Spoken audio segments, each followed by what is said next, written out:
사랑하고 축복합니다. 어,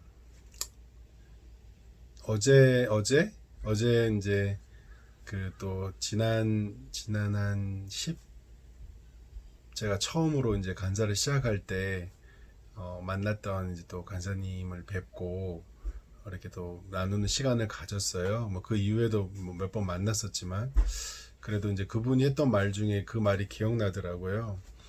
어, 시간이 지났지만 그래도 이렇게 서로 연락하고 만날 수 있는 관계라면 그 당시에는 갈등도 있었고 그 당시에는 어려움이 있었지만 그래도 지금 이렇게 연락하고 만나는 사이라면 그것이 그렇게 큰 문제는 아니었던 것 같다라고 얘기를 하시더라고요. 그래서 어, 그 사람의 인연, 만남이 지속되는 것은 그때의 어떠한 기억, 무엇을 했는지가 중요하다라는 생각이 들었습니다. 저도 그렇게 찾아뵐 수 있는 그런 어른, 선배들이 있어서 이렇게 감사하다는 생각이 들고요. 저 또한 그런 사람이 되고 싶습니다. 누군가에게 연락하고 싶고 찾아보고 싶고 그런 사람으로 살아가고 싶다. 시간이 지나서 나이가 들수록 좀 더 그런 것 같습니다. 어, 그리고 뭐 또 나이가 드신 분들은 또 학생들은 우리 또 학생들은 다르겠지만 나이가 들잖아요, 학생 여러분. 나이가 들면 시간이 지날수록 어, 이렇게 새로운 관계 맺는 거 쉽지가 않더라고요. 지금의 관계들 만남들 소중히 여기면 좋겠다는 생각이 듭니다. 오늘은 그 로마서 8장 18절에서 30절 말씀인데요. 이 사실은 우리가 로마서 그러면 이렇게 어떤 저도 이제 막 좀 영적으로 뭔가 약간 소진됐다, 뭔가 다운됐다 이런 생각이 들 때 로마서 전체를 통독을 하거든. 1장부터 16장까지 또 아시는 또 분이 또 그렇게 권면도 해주셨고 그만큼 로마서는 많이 읽혀지는 것 같습니다. 그런데요, 사실 많이 어려운 성경이 물론 다 어렵지만 로마서가 상당히 어렵습니다. 그래서 어떤 한 신학자는 평생토록 로마서를 연구하다가 16장까지 가지도 못하고 이렇게 먼저 세상을 떠난 분도 계시다 이런 말이 있을 만큼 로마서는 이렇게 다양한 어떤 그런 내용들이 좋은 내용들도 있지만 한편으로는 때로는 참 어렵다, 내용이 어렵다라는 그런 내용도 또 있는 것을 보게 되어집니다. 오늘 말씀에서는 그 8장 18, 30절의 말씀에 보면요, 이렇게 시작을 해. 18절에 생각하건대 현재의 고난은 장차 우리에게 나타날 영광과 비교할 수 없도다 라고 이야기를 이렇게 18절로 시작을 합니다. 그리고 이 30절까지 말씀 중에 또 어떤 구절들이 있냐면 우리가 잘 아는 구절들이 있어요. 우리가 소망으로 구원을 얻었음에 보이는 소망이 소망이 아니니 보는 것을 누가 바라리요. 그리고 26절 이와 같이 성령도 우리의 연약함을 도우시나니 우리는 마땅히 기도할 바를 알지 못하나 오직 성령이 말할 수 없는 탄식으로 우리를 위해 간구하시느니라. 그리고 또 우리가 알고 있는 유명한 말씀인데요. 우리가 알거니와 하나님을 사랑하는 자 곧 그 뜻대로 부르심을 입은 자들은 모든 것이 협력하여 선을 이루느니라. 그리고 또 이렇게 개혁주의 쪽에서 또 이렇게 중요하게 교리의 한 부분을 여기고 있는 9절 30절입니다. 또 미리 정하신 그들을 또한 부르시고 부르신 그들을 또한 의롭다 하시고 의롭다 하신 그들을 또한 영화롭게 하셨느니라.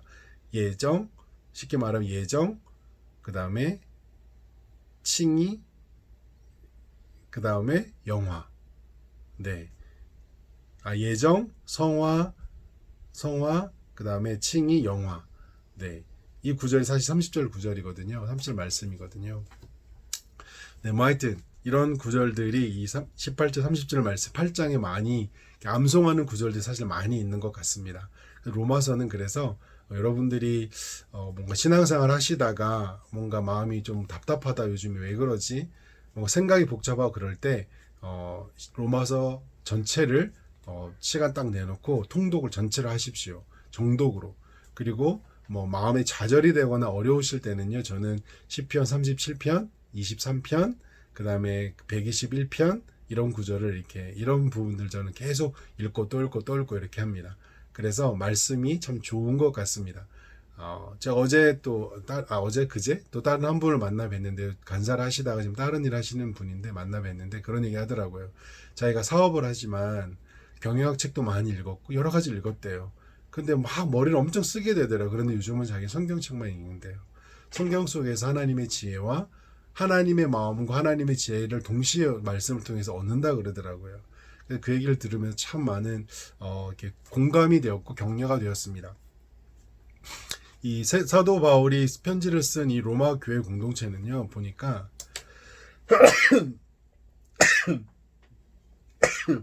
공동체는 고난이 있었던 건 확실한 것 같습니다. 왜냐하면 여기 말하고 있는 것처럼 현재의 고난은 우리에게 나타날 영광과 비교할 수 없다라고 말해요. 그러니까 로마 교회 공동체 그 성도들의 대다수가 지금 고난을 겪고 있는 상황이에요. 그러니까 제가 지난번에도 말했던 것처럼 고난 가운데 있죠. 왜냐하면 황제가 하나님처럼 예수님처럼 하고 있으니까. 그러니까 이런 시대 속에 사도 바울이 성도들에게 지금 이렇게 편지를 쓴 거예요. 고난이 너희가 고난 겪는 거 내가 잘 알고 있어. 그런데 이것은 너희가 얻게 될 그리스도 앞에 가서 받게 될 영광과 비교할 수가 없어 라고 말하는 거예요. 근데 저는 이 구절을 이 성경을 묵상을 하면서 무슨 생각이 들었냐면요. 고난에 대한 정의가 각자 다르겠다. 왜냐하면 최소한 지금의 대한민국 성도들은 이 구절이 공감이 될까요? 저는 공감이 안 될 거라는 생각이 들어요. 고난이 다 다를 거예요. 뭐 사업이 안 되는 것을 고난으로 해석하실 수도 있고, 그 다음에 자녀들이 자기 말을 뜻대로 안 듣고 방황하면 고난일 수도 있고, 부부관계에 문제가 있으면 그게 고난이라고 말할 수도 있고, 자기 어떤 질병에 걸렸으면 고난이라고 말할 수도 있고, 막 그럴 것 같아요. 근데 여기서 말하는 고난은요, 예수님 때문에 신앙을 위협받고 목숨을 포기해야 되는 그런 상황 가운데 있는 것을 고난이라고 말하고 있습니다. 사실은 뭐 지금도 뭐 저희 나라만 그렇지 가까운 북한이나 중국만 하더라도 중동 지역만 하더라도 뭐 사실 정말 신앙을 걸고 목숨을 거는 분들이 꽤 있거든요. 특히 뭐 인도네시아도 그렇습니다. 인도도 그렇습니다. 그러니까 이슬람 지역은 더더욱 그렇고요. 여전히 그런 고난 가운데 있는 사람들은 상당히 많습니다. 그런데 나타날 영광이란 이 고백 속에서요. 정말 이거는 제가 로마서를 보면서 한 가지 확실하게 느끼는 건 뭐냐면 믿음으로 이거를 접하지 않게 바라보지 않으면 정말 그 시대 성도들에게 위로가 되었을까? 내가 지금 너무 힘들고 예수님을 믿는다라고 핍박을 받고 있고 어려움을 겪고 있는데 너가 좀만 참아. 좀 영광을 너가 죽은 다음에 받게 될 거야. 이 말이 얼마나 위로가 될까라는 생각이 들었습니다.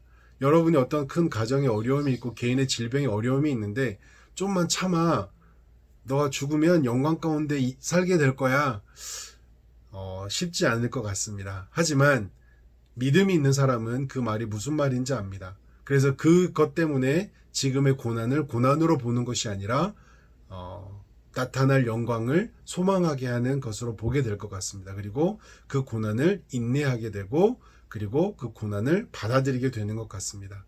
그거는 믿음이 있을 때만 가능한 것 같습니다. 보이지 않는 미래에 대한 어떤 그런 얘기인 거잖아요. 저와 여러분 사실은 신앙은 보이지 않는 미래를 생각하고 가는 거거든요. 죽은 다음에 영원한 나라가 있어. 그리고 보이지 않는 예수님이 너와 함께 계셔. 근데 사실은 안 느껴질 때가 많잖아요. 그래서 믿음입니다. 근데 믿음이 있는 사람은 예수님이 너와 함께 계셔라는 말이 위로가 돼요. 힘이 돼요. 그리고 너가 죽은 다음에 영원한 나라가 있어. 이 말이 힘이 됩니다. 믿음으로 바라볼 때만. 그래서 믿음으로 수용하고 믿음으로만 볼 수 있는 것들입니다.